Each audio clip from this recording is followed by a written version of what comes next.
The Premier League will have a dedicated account on X to explain VAR decisions next season. Seems reasonable, right, Jules? I like this a lot. Although our colleague Dale Johnson obviously will be unemployed now because He's going to run the account. No, he's going to run the account.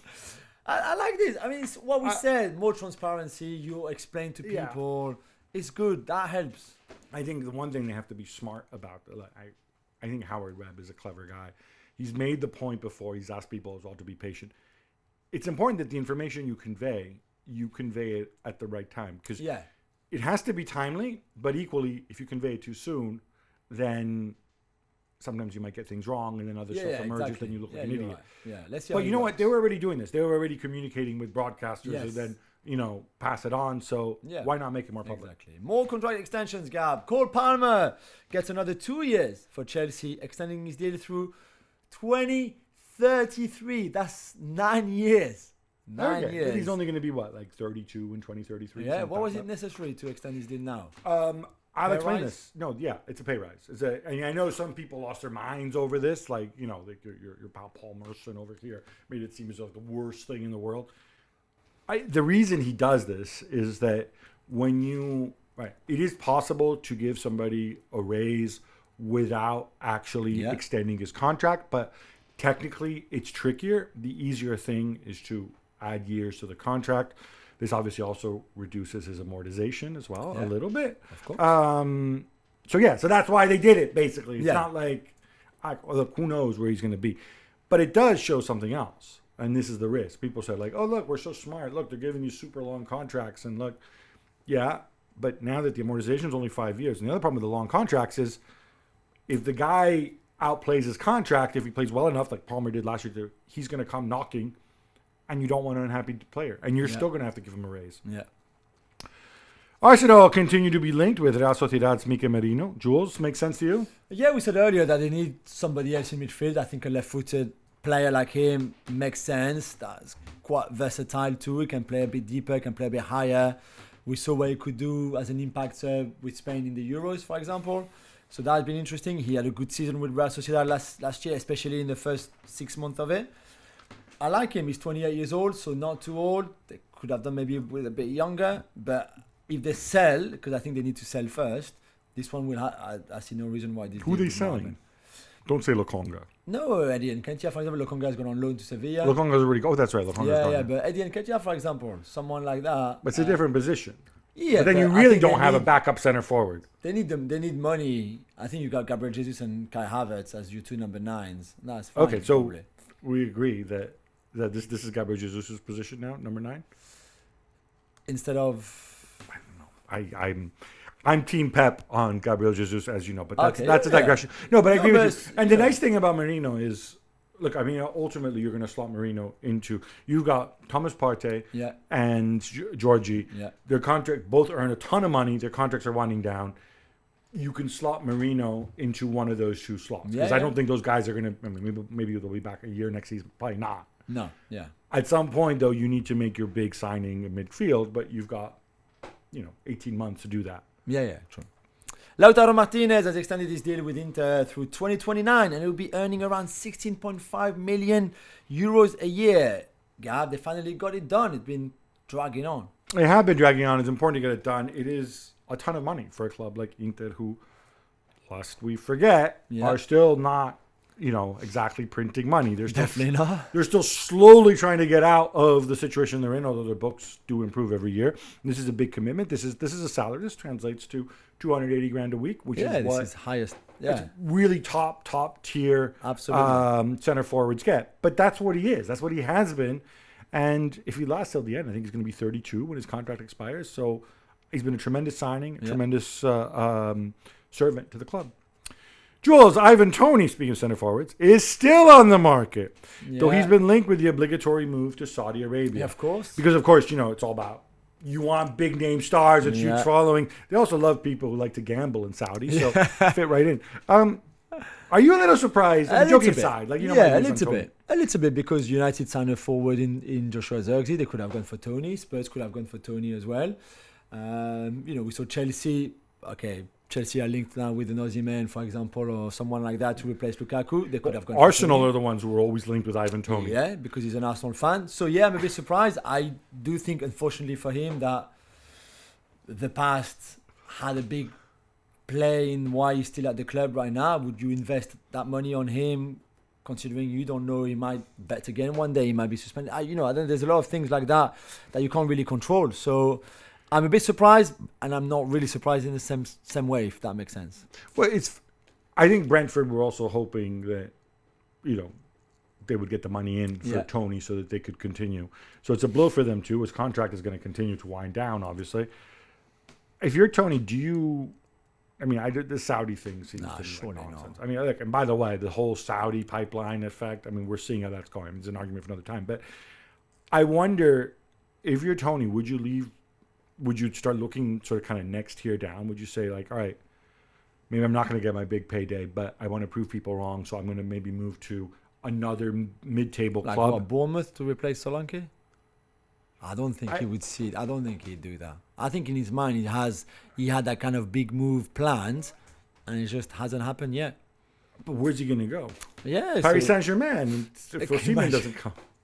Okay, don't laugh. That. No, but no, I'm not laughing. But no, that's not going to happen. I don't. He's in a tough spot now. Yeah, he's in a really, really tough spot. 2 weeks to go as well. Premier League CEO Richard Masters says that the probe into Chelsea illegal payments, is nearing its conclusion. Yeah. Okay. So this is the one where you remember this has nothing to do with Boli and Ebali. Yeah. They're not guilty of anything. It's very clear. They self-reported to UEFA first and to the Premier League. When after they acquired the club, they went through the accounts and they said, wait a minute, there's all these funny payments here via third parties and offshore entities and stuff like that were made under the previous proprietor, Roman Abramovich and his crew. And they said, we think these might be illegal. So they basically self-reported. UEFA fined them 10 million. Because look, Chelsea as a club, as an asset, still got benefit from them. You have to fine them a little bit. But by coming forward and saying, look, this is what we found. It's like if you find stolen property. That was smart. Right? It was smart of them to do that. Be curious to see what the Premier League do. I almost wonder, they have to find them guilty of something. You have to punish them for something, right? They did something wrong. So it'll be a fine, and that's it, no? It'll be a fine. I wonder if or how it might tie into the other PSR investigation that Chelsea that Chelsea might face for what their books say now rather than the past. Our thoughts are with Lamine Yamal's father, Mounir Nasraoui, who was stabbed following an altercation near Barcelona. Yeah, incredible story that. Gab really went to hospital. He seems to be okay now. Yeah. Thankfully, but I think there was a moment where people really feared for his life as well. So we don't have too many details yet, and it's a developing story, very much so in Spain. But quite an incredible thought. Yeah, it's very disturbing. We don't know if it's linked to football. We don't know what it's linked to. We don't have any details. You just want the man to be well, like to any stabbing victims. Liverpool are being linked with Valencia's Georgian goalkeeper, Georgi Mamadashvili, who we loved together at the Euros, of course. Does it make sense to you, or is it a bit early considering Alisson's is still there? Well, look, I think you're thinking number two, in succession. Obviously, Quivin Kelleher is still there, unless he's pretty good as well, goalkeeper. We've talked about this in the summer when we do our keep and dump series. There's this weird glut of goalkeepers, of big name goalkeepers, right? Sam, like from Aaron Ramsdale, Sam Johnston at Palace, who we can joke about, but he's an England keeper, behind another England goalkeeper. Even Edison, there was question mark over his future. No, but I'm talking about number twos who are number one, or perceived to be number one caliber, or number one money. But Ortega is a similar. Ortega is good enough to be a number one in a lot of Premier League clubs. Yeah, I don't know. Yeah, I'm not an Ortega guy, but whatever. Definitely. But I take your point. But you don't bring him in unless you have an exit plan for Kelleher. And look, if you're Quivin Kelleher, you say, listen, you would think the guy wants to play regularly. Yeah. He's not going to do. And he's good enough for that too. Allison is much more handsome too. Yeah. Mamardashvili is a lot younger than, although I think he's only a couple years younger than, I think Kelleher is now 25, something like that. Yeah. So you got to play this right. I don't see how it makes any sense to bring in Mamardashvili unless you have a place to put Kelleher that he's happy with. For sure. More Liverpool. Yeah. Bobby Clark has joined Salzburg. He'll be reunited with Klopp's former number 2, Pep Lijnders. Yeah, it's one of those deals that Salzburg do really well, isn't it? Bobby Clark has played last season in the Premier League. We saw that, and in Europe as well, and in the domestic cups. 10 million might sound a little bit much, but You're not a Bobby Clark guy. No, I am. It's just Lenny Yoro goes for 60 million, and Bobby Clark. Please don't compare Lenny Yoro. It's a different position, but still, man, he's played 70 games in the French top flight. Bobby Clark must have played 5 games, 6 games maybe, I mean. But it's good. This is what Salzburg do anyway. So Pep Lijnders knows him really well. There's the sell-on fee too, the sell-on percentage as well. It's a really good deal from Liverpool point of view, and for Salzburg at 10 million, you don't take that much risk. Amari Kellyman moves for 18 million. Yeah, I would rather Bobby spend 10 on Clark. Okay, all right. Sure. Just checking. Yeah, just checking. Alexis Sanchez isn't done, Gab. Just not yet. He signed a 2-year deal with Udinese, where everything began for him 18 years ago in Europe. This is really just an excuse to talk story. about El Niño Maravilla. It's funny. Udinese actually signed him. I think he was at Cobreloa. They signed him when he was younger. They went back. They first met his family when they were like 13, or when he was like 13 or 14 years old. He had, people don't understand the hype that was surrounding him. Yeah, he had Real Madrid, he had Manchester United looking at him. He's from a small town called Tocopilla, which is on the Pacific Ocean in Chile. And even though they're a small club, they moved and they spent a ton of money on him as a 16-year-old, left him there until they could move him. It's just nice to see him come back. Like, hey, what can he actually contribute? We'll see. But he was good for Marseille when he was there. And look, if there's one place where very old strikers continue scoring a ton of goals, going back to the days of Totò Di Natale, Toney Christmas, it's Udine. Roger Chesney has agreed to rescind his contract with Juventus and is now a free agent. Gab, he had a year left on his deal. Can you explain this to us? Yeah, it's funny. They paid him off. They basically paid him off. He's 34. He's 84 caps for Poland. He's a good goalkeeper. He's a very good goalkeeper. We were talking before about Keller, Ramsdale, these keepers on them. There's just a glut of goalkeepers on the market. Juventus deciding to go with Di Gregorio and Mattia Perino sticking around. It doesn't really fit what Thiago Motta wants to do. He's on a lot of money. But basically they're saving themselves about 5 million, right? He was going to make 12 million this season. They paid him 7 million, and he's out there. He's on the market. It means they can sign for less money.